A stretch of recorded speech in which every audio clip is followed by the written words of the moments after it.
Hello and welcome back to California Geology. I am Dr. Robert Lopez, and today I want to talk about the Basin and Range and the Mojave provinces. This is Chapter 7 in your textbook, and Chapter 7 is well titled Basin and Range and Mojave Desert, Old Rocks and Young Faults. And what's really happening there in the last, really beginning about 16 million years ago here in California, the western United States has experienced an extensional event or tensional stresses where the crust has been thinning. And really it stems going back to the various types of tectonic settings that California has had in the past. So changing tectonic settings over time. And the rocks, so what's happening is as the extension is happening, we're exposing older rocks to the surface. And these older rocks yield clues to the ancient history of California and what's been happening in terms of the geologic story. So here's an example of this mountain range being uplifted, exposing older rocks that were once deeply buried so that geologists can go and interpret the geologic history, not just in structure, but also in the fossils and the type of environment that existed here in the past. So this is where, here I say rocks yield an amazing story, right? The geologic story of California really begins with looking at these old rocks. And I have a couple of little cartoons here. We really have to go way back. Today we have this California type margin, but you can see that at various points in the geologic past, California had a variety of different margins. And the rocks that we find in the Basin and Range province, specifically the Mojave, the eastern Mojave Desert and the Death Valley region, yield some startling information about how California was shaped in the past. And at one point, in fact, I call this the Kansas model, where just like Kansas is today, Kansas is in the middle of a continent. Well, at one point in California's geologic history, California was in the middle of some supercontinent. And we know that based on studies done that indicate that the supercontinent Rodinia existed. And we'll read about Rodinia and talk more about it later on. And this supercontinent occurred between 1.2 billion years ago and 700 million years ago. In fact, part of this chapter, when I talk about chapter 7 here and also chapter 8, which is the Sierra Nevada, we'll go back and look at chapter 18 as well, because chapter 18 kind of wraps up this whole story. And so talking about this Rodinian supercontinent here we're looking at the rifting of Rodinia and how this might have occurred. So this is on page 488 of your textbook, and you can see that at some point the rocks tell us that we had a supercontinent, and this continent began to rift, and then we developed into a stable continental platform or one of these passive margins. So the rocks also that we find here in California indicate that we've had a passive or Atlantic type margin.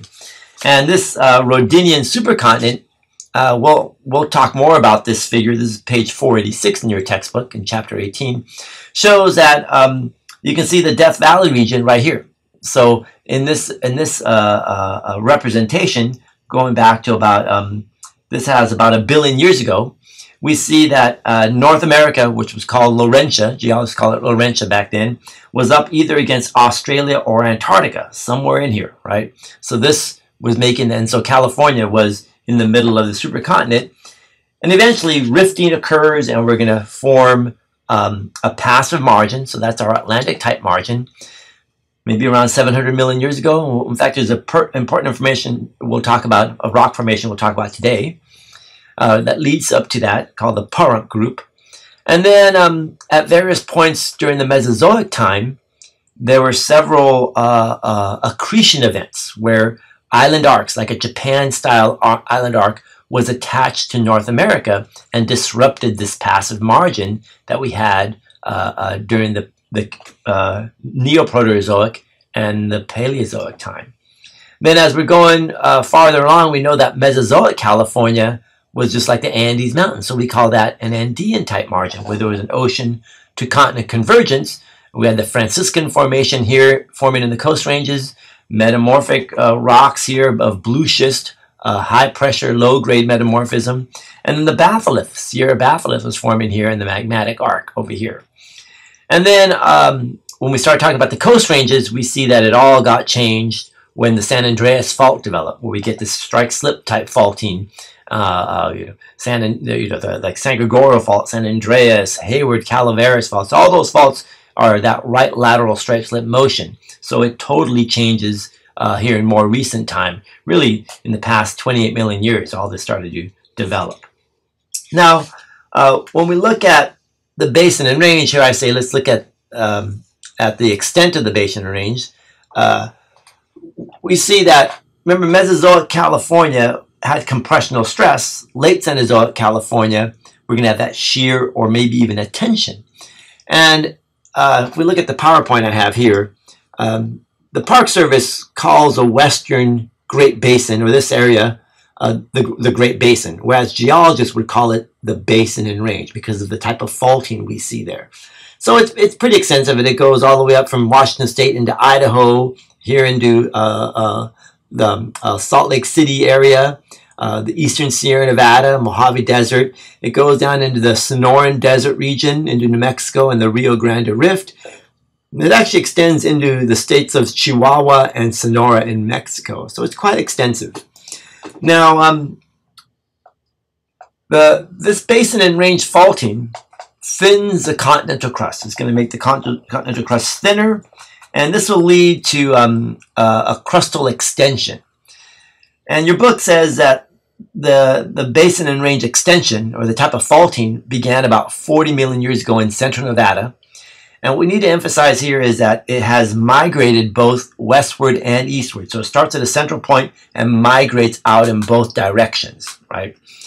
And here I've drawn a cross section across around 36 degrees north latitude from the Sierra Nevada across Owens Valley. This is south of Yosemite, over near Owens Valley and Olancha Peak, maybe a little bit south of Mount Whitney. And we're going off across, and what we'll find is that we find a very large fault here, right? And this fault leads down to a valley called the Owens Valley, but then there's a range, a large mountain range, the White Mountains, Inyo Mountains. These are over 12,000 feet, very high peaks here. And then you drop down to another valley, the Panamint Valley, and then you see that there's another range, the Panamint Range. And then when you drop to the deepest valley, Death Valley, which is below sea level at negative 282 feet below sea level. And then we have these Black Mountains, which is another range. So this is what we mean about the basin and range. There's basins and ranges, bases and ranges, and basins and ranges. So all this is indicating a crustal extension where there's been a crustal thinning. Another word that I want to introduce here is that these faults here, because they bound mountain ranges, are often called range front faults. Range front. And so these range front faults accommodate this large amount of vertical relief. You're seeing, in this case, you're seeing up to 14,000 feet of movement on this fault, vertical relief. We know that Mount Whitney up here is at about 14,000. Owens Valley is about 3,000. So if we have, so right there alone, we got about 11,000 feet of relief between Mount Whitney and the Owens Valley. And as you'll read a paper, I have a paper I want you to read about the Alabama Hills. It indicates that the actual valley floor lies about another 3,000 to 4,000 feet below this. So quite a bit of relief, quite a bit of movement on these range front faults.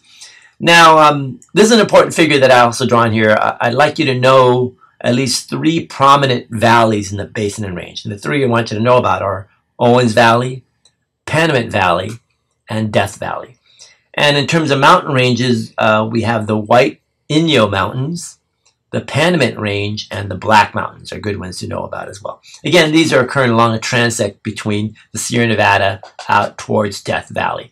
Once you get out here to this Armagosa Basin, you're getting into Nevada and the city of Pahrump over there on your way to Las Vegas.